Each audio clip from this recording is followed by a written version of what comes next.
Soy una escritora orgánica, porque escribo como bebo, como respiro. Es una necesidad esencial. Con esta frase de Rosa Montero iniciamos esta conversación en su programa Diálogos entre Libros. Está con nosotros la periodista Yuri Vargas. Con ella vamos a conversar sobre su vida profesional, sobre un poquito de su vida personal y, por supuesto, su más reciente trabajo en la revista de la universidad. Yuri, gracias por aceptar esta invitación. Un placer estar con ustedes compartiendo este espacio, ahora no como entrevistadora, sino que como entrevistada.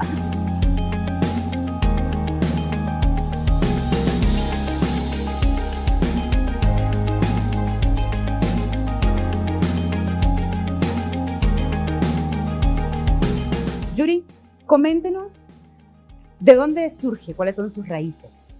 Yo soy originaria de Huinope, en el Paraíso, al oriente del país, a unos 60 kilómetros de la capital. Allá crecí, viví mis primeros años hasta que me mudé a la ciudad capital para continuar con mis estudios a nivel medio y luego universitarios. ¿En qué colegio? Estudié en el Instituto Técnico Huinope, es el único instituto en la cabecera municipal de Huinope, en el centro del pueblo. Y bueno, aunque viví un poquito lejos, era el que nos quedaba más cerca, así que ahí me formé junto con muchos otros compañeros y excompañeros de los diferentes barrios que conforman el municipio de Huinope. ¿Qué diría usted que le proporciona el crecer en un ambiente tan purificador, tan limpio, respirar ese aire puro del campo? ¿Qué le nutre? ¿Qué le deja este crecimiento ahí? Claridad sobre lo que quiero ser, sobre lo que se necesita, no solo a nivel personal, sino familiar y de mi pueblo o municipio en general.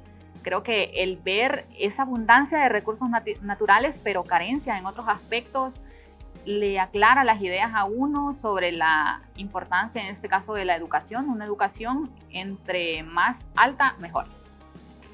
¿Y en qué momento ya se traslada a Tegucigalpa? Terminé mi educación media en Huinope, o el tercer curso, en el 2002, creo. Y en el 2003, y en el 2004 me trasladé a Tegucigalpa a estudiar en la Escuela Normal Mixta Pedro Nufio. Para mi papá era un sueño tener una hija maestra, pero en ese momento lastimosamente ya no estaba vigente la matrícula para magisterio, así que inicié estudiando bachillerato en Ciencias y Letras con orientación en educación. Ah, vaya.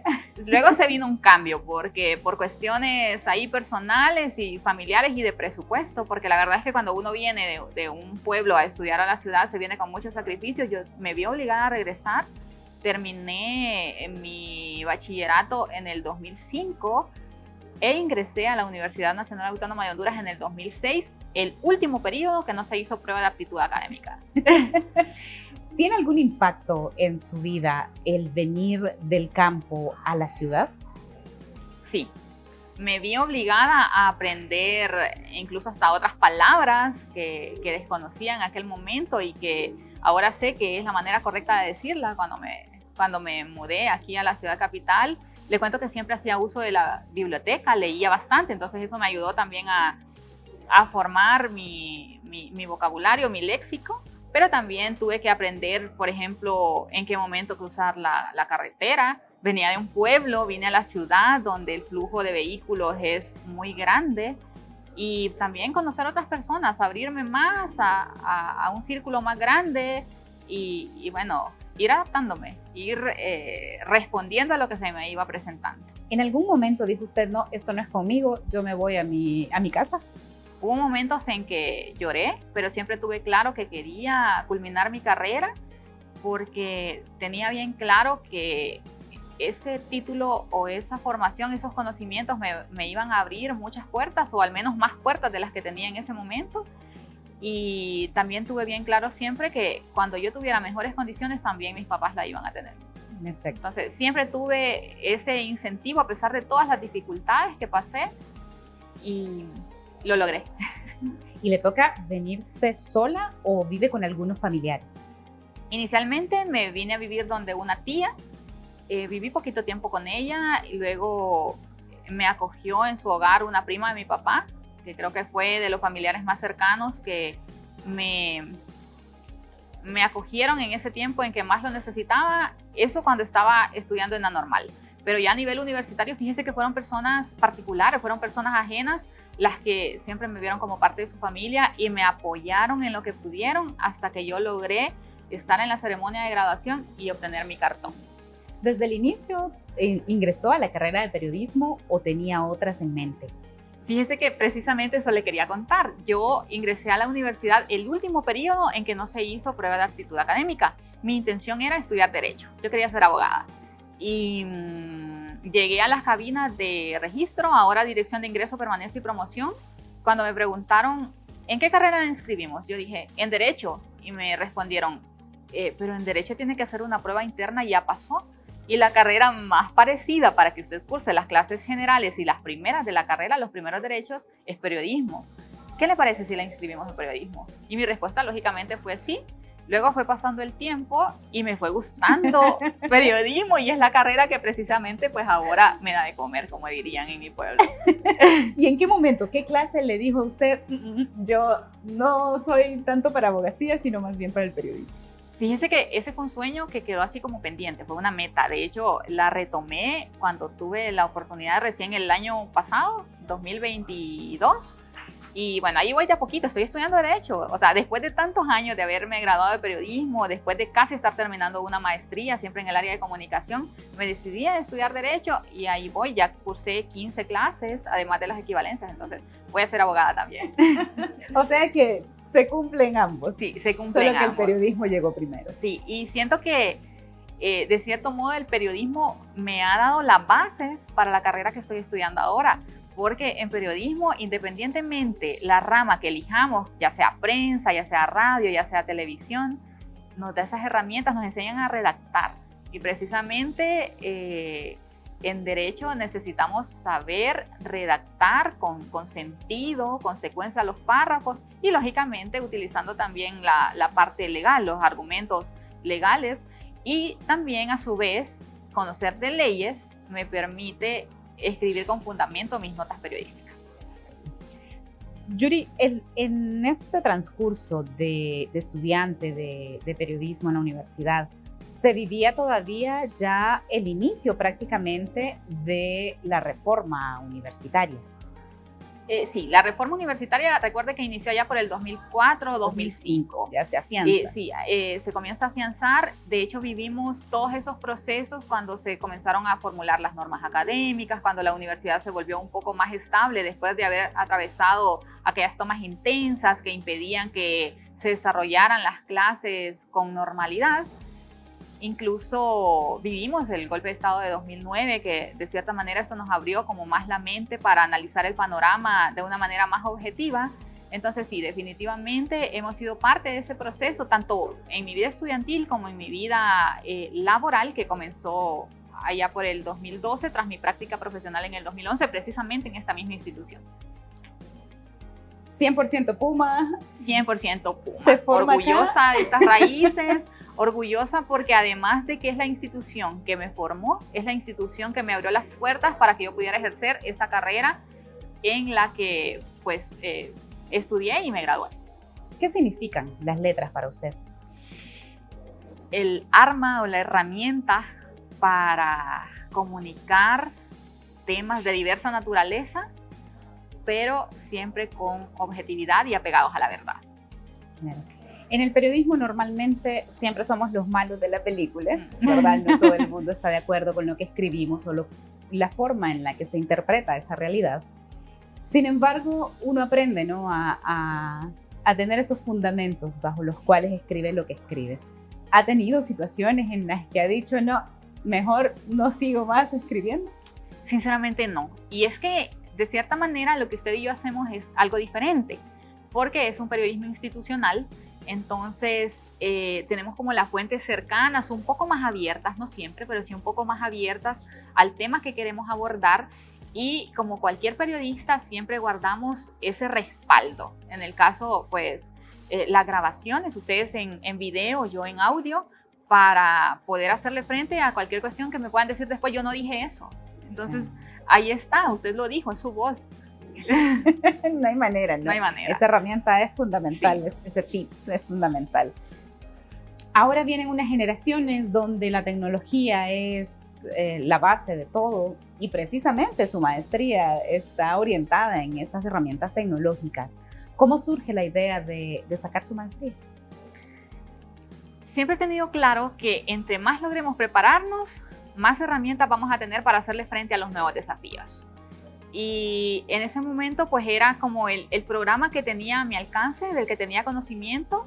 Estoy sacando mi maestría con una universidad europea vía convenio con la Fundación Universitaria Centroamericana, vía convenio que tiene la fundación con la universidad, y esto es a través del Instituto de Profesionalización y Superación Docente. Entonces, cuando fui a cubrir una actividad, nos facilitaron unos folletos en el que estaba el listado de la oferta académica, tanto a nivel de grado como de posgrado, y cuando digo posgrado, pues maestrías, especialidades y doctorados. Entonces yo miré la oferta que había en la parte de comunicación y me llamó la atención, y yo dije, definitivamente es la oportunidad para seguir formándome. En efecto. ¿Y cómo fue el proceso? Con el papeleo, fíjese que me ayudó el Instituto de Profesionalización. Ellos se encargaron de todo el trámite, y luego pues yo presenté mi documentación e inicié con el programa, y ahí he ido avanzando. Le cuento que lo abandoné por un tiempo, porque lastimosamente, sin importar la carrera de la que egresemos, no tenemos esa fortaleza de la investigación. Y aunque nosotros como periodistas lo hacemos de una u de otra manera, ya cuando se trata de plasmar en un documento científico un tema, de desarrollarlo, no sabemos cómo arrancar. Y eso me detuvo un poco, pero bueno, lo retomé y ahí voy. Ya estoy terminando la tesis. Vamos a seguir conversando con Yuri Vargas sobre su ejercicio periodístico, y al retorno específicamente estaremos hablando sobre un artículo que publicó en la revista de la universidad. Ya retornamos.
El sentimiento Puma nos une. Visita la librería universitaria y adquiere los diferentes accesorios que nos identifican como verdaderos Pumas. En la librería universitaria encontrarás camisetas, sudaderas, uniformes quirúrgicos, gorras y mucho más. La librería universitaria te espera de lunes a viernes de 8 de la mañana a 3:30 de la tarde.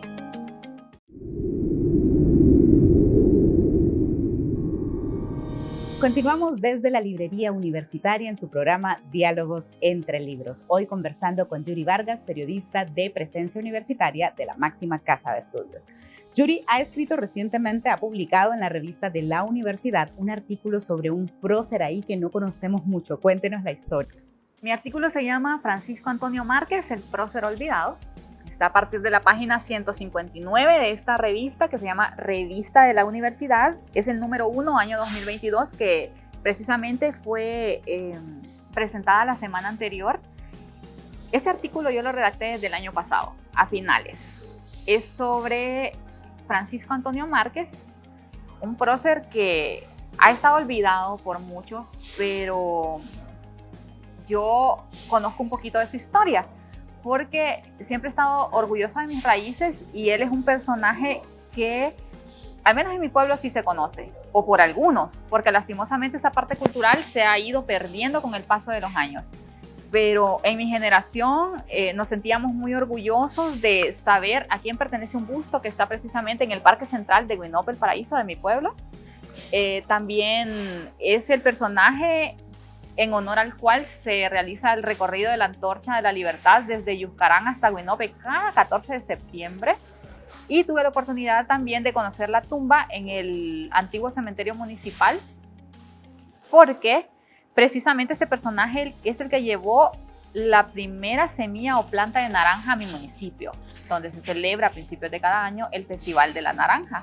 Entonces, cuando uno escucha, el Festival de la Naranja de Guinope, le despierta cierta curiosidad por saber por qué se celebra, en honor a quién, y en esta oportunidad pues tengo la posibilidad de contarle a la audiencia que se celebra en honor a Francisco Antonio Márquez, a quien titulé en este artículo El prócer olvidado. Déjenme contarles que este personaje es muy importante en la historia independentista de Honduras y de Centroamérica, por supuesto, como parte de las Provincias Unidas de Centroamérica, ese sueño del general Francisco Morazán. Y precisamente el padre Márquez era amigo cercano de Francisco Morazán. Hay un cruce de cartas por ahí que se pueden ubicar en este museo de Morazán, la casa de Morazán, en el centro de la capital.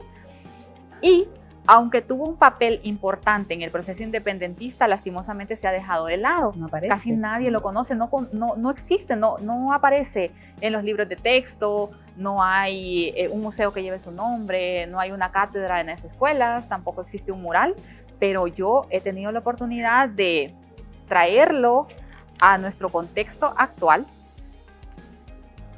Precisamente ni siquiera había un retrato para ilustrarlo. Cuando yo redacté este artículo, me encontré con la dificultad de que no sabía qué fotografía le iba a poner. Y me encontré con mi amigo Jesús de las Heras, que trabaja en la Dirección de Cultura, y él me dijo, yo te puedo hacer un retrato, Yuri, pero tenés que mandarme la fotografía del busto que se encuentra en el parque, pero en el parque ya no tiene nariz. Entonces lo reconstruyó con ese arte que tiene para dibujar y lo completó con la vestimenta que usaban los religiosos en la época. Aquí podemos ver, esta es la parte del busto que se encuentra en el parque y esta es la vestimenta que usaban los religiosos. Entonces logramos conformar una figura completa y espero yo que para los años que vienen pues sirva de referencia no solo la historia, sino también el personaje, porque Francisco Antonio Márquez fue diputado en varias ocasiones, fue este personaje que formó o educó a gran parte de la población de Texíhuatl cuando vivió allá, fue precursor de la abolición de la esclavitud. Él luchó cuando estuvo asignado a Yuscarán, él luchó para que los personajes que no eran españoles, recordemos que veníamos de la conquista, entonces él luchó para que la ciudadanía aceptara a los negros como ciudadanos y que en consecuencia ellos pudieran votar al igual que los mulatos. Esto ocurrió en 1820, imagínense, un año antes que la independencia. Él tenía esa visión futurista, él veía a todas las personas por igual y era consciente de la necesidad, no solo de libertad, sino también de educación. ¿En qué se basa para decir estas cosas?